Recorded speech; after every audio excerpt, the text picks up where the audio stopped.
Well, guys, that's it. After a year and a half of following the Microsoft Activision Blizzard saga together, really. It's a big shout out to everybody who's followed along with me. You all are in the know here.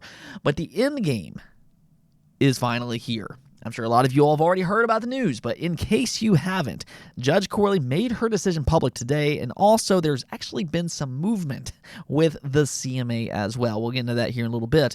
But before we even get started here, just once again, I want to say big shout out to Judge Corley. I've said it before and I'll say it again. Regardless of what her decision is, she did a phenomenal job in this case, and that was clear throughout the entire trial. A lot was asked of her. This case was a highly unprecedented situation, and with such a short time frame to work with, no thanks to the FTC, this case was far from typical, especially with its size.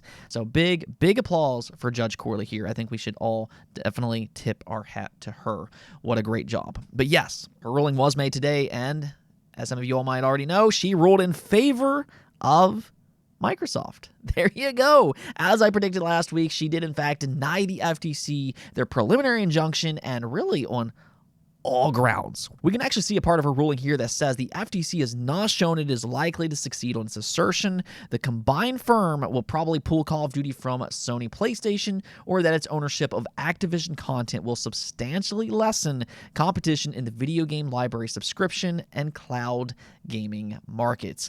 So the FTC, they basically lost on all grounds. Every single thing that they argued, it just didn't make sense. I mean, we've been saying this for nearly a year now. The FTC always had a losing case in a federal court. Their reasoning was always bizarre, and putting that in front of a judge as attentive and as intelligent as Judge Corley is, it just became an embarrassment. I think the telling quote for this entire case was when Judge Corley cut the FTC off in court and strictly said, it's not the harm to Sony that we care about. It's the harm to consumers that we care about. And that was really the moment that you just kind of knew that this case was likely over. I mean, there were some other very telling parts of that court case. We talked about those in previous videos. But the FTC's entire case was never built around consumers. All of their arguments centered around the market leader PlayStation and how it could affect Sony. Never did they ever focus on consumers. It was always ridiculous, and it became more and more ridiculous the more you looked into it. I mean, if you look at the game market, historically, Sony has been the dominant market leader, whereas Xbox has mostly been a distant third. And then on top of that, as pointed out by Judge Corley herself in her ruling, Sony uses their market power to sign third-party deals, and guess what? Exclusives. Yet here we are, and the FTC and Sony, they're crying that Microsoft may make Call of Duty exclusive, even though it's very public knowledge by this point. Microsoft has repeatedly said they won't do that. Call of Duty will remain multi-platform. I mean, the moment Microsoft offered Sony a deal, a 10-year contract, this saga should have point blank ended there. The FTC should have just ignored this whole Sony ordeal. But the fact is, and we all know it, the FTC was never trying to win this case on even grounds. The FTC's Lina made it her mission to block this merger, not because it was bad for competition, certainly not because it was bad for consumers. But what she wanted is she wanted to block it simply because it was a big tech merger, and she's against that. It's her idealistic political views that put us in the spot that we're in now. And for anybody that sided with the FTC, you should have been aware of this. This is something that we've talked about for a very, very long time. But the FTC, they knew they did not have a good case. So they wanted to delay the decision as much as they possibly can in the hopes that Microsoft and Activision couldn't renegotiate this deal on July 18th, which is their deadline. That was their hope. But instead, the FTC once again got embarrassed under Lina Khan's leadership. She has been absolutely awful. The FTC has lost a lot of cases with her, which is the first red flag that people, should have clued in on. About that July 18th deadline, though. As part of Judge Corley's ruling, she actually shortened the temporary restraining order to July 14th, which is important because that means that Microsoft can now close Activision Blizzard before their July 18th deadline if they decide to. Now, that's actually kind of the other thing here, though, because Microsoft still has to deal with the CMA in the meantime.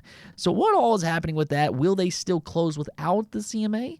Now, there has been some rumors that Microsoft might close over the CMA. Microsoft did seemingly warn the UK that that could happen, and that's actually where this story gets even more interesting, because the CMA today actually already responded to this news. Within like an hour or two after the ruling was made public, Microsoft and the CMA came to an agreement to pause the caterpillar, and that's because they're now attempting to come to some type of agreement behind the scenes. Yeah. It's happening, guys. It is actually happening. In a statement made to The Verge, the CMA said, quote unquote, "We're ready to consider any proposals from Microsoft to restructure the transaction in a way that would address the concerns set out in our final report." So there it is. The domino effect is real, and it at least appears here that the CMA is reconsidering their no remedy approach, and I'd say for good reason. They're not in a good position. Not only do they have a weak case based on cloud gaming, out of all things, 1% of the market, this decision made in a federal court further weakened their case, as they found no issues with cloud gaming. That hurts the CMA's case, as they are the only big regulator left opposing this deal. And then on top of that, there's also the threat that, yeah, Microsoft could close over the CMA, which would be detrimental to UK consumers. A lot of unhappy people would result from a decision like that. So now that the FTC has lost their battle, the CMA has nobody in their corner.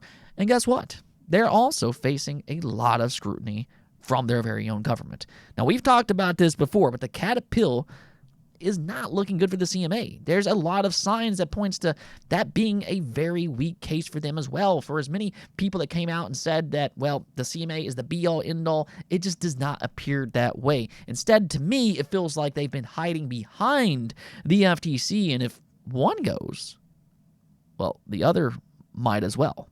You know, that's actually been one of the crazy parts about this acquisition, though, because as soon as the CMA announced that they were blocking the acquisition, everybody seemed to think that this deal was officially dead.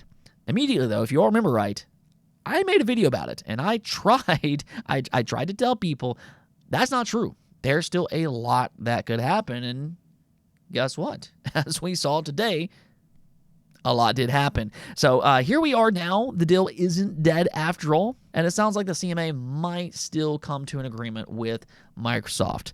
That's not a 100% certainty, but it does appear that with the FTC losing, it seems like the CMA is trying to save face.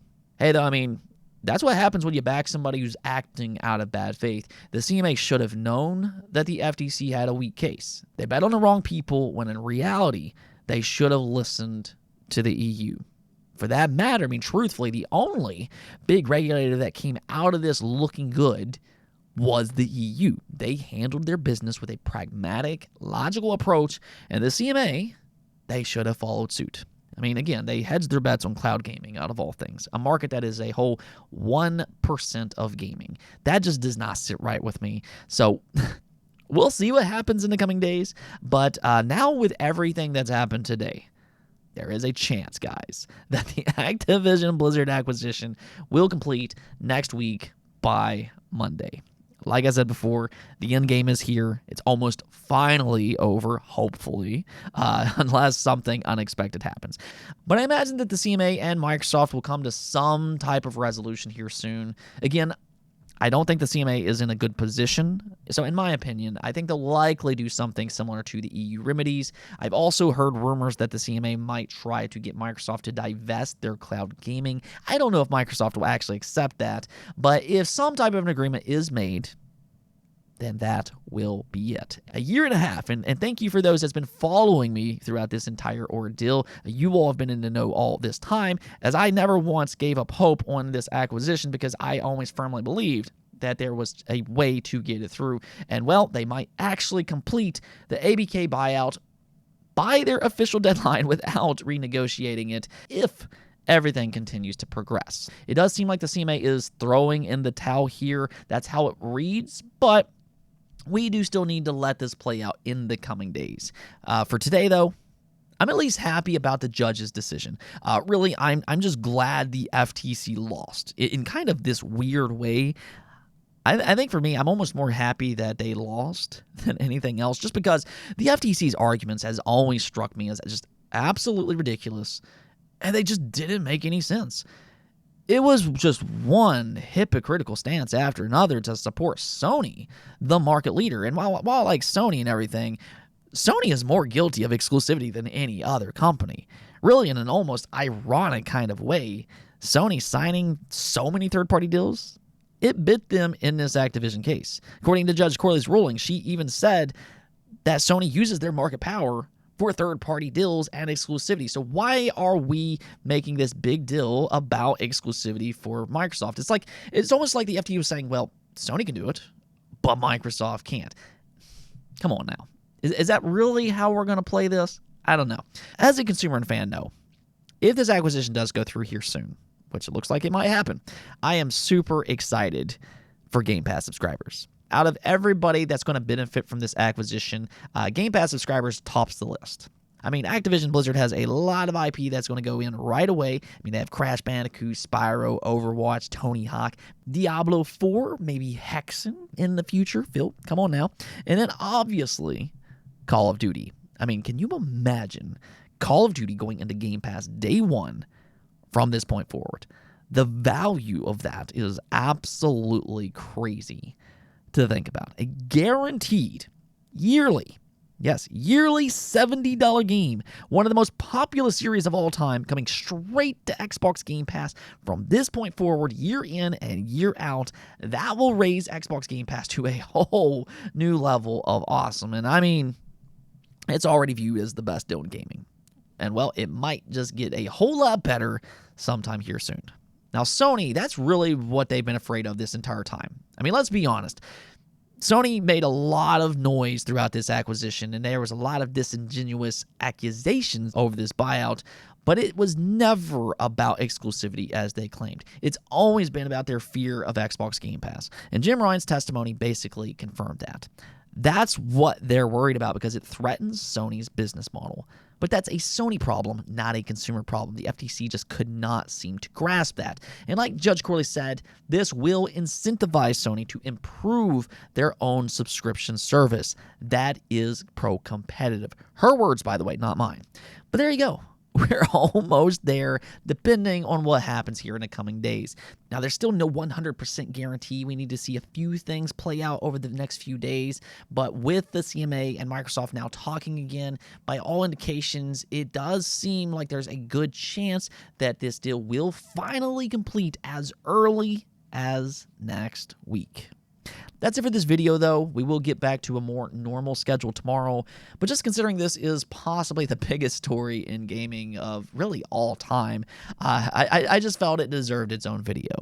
As always, though, stay tuned for more. As more information starts to come in, do subscribe.